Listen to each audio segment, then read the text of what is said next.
Welcome to our channel. Today we how to use Google Maps offline on iPhone. Easy method, step by step, clearly. Open the Google Maps app on your iPhone. Make sure you are connected to the internet.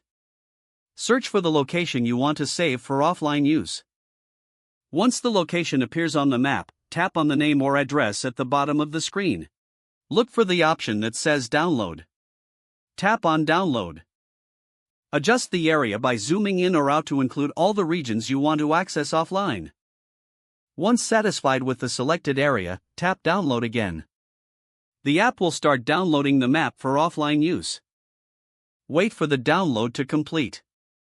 After the download finishes, you can access the maps anytime, even without internet. To view your offline maps, go back to the main menu in Google Maps. Scroll to the Offline Maps section. Here, you'll see the maps you have downloaded. Tap on the desired map to use it offline. You can now navigate and get directions without an internet connection. Remember, these offline maps will expire after a certain period. To update your maps, simply repeat the download process. If the page does not load, refresh the browser or try again in a private or incognito window. Make sure you are using the correct email address, then retype it carefully to avoid small typos.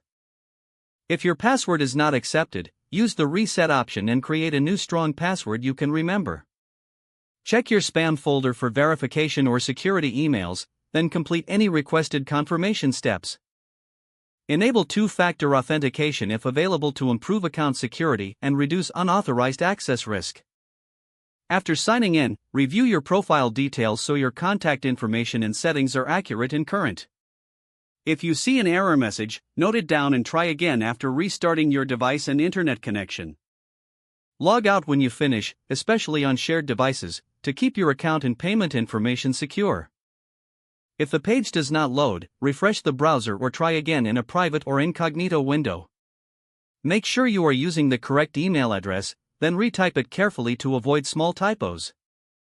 If your password is not accepted, use the reset option and create a new strong password you can remember. Don't forget to like this video and subscribe to our channel for more step-by-step tech guides.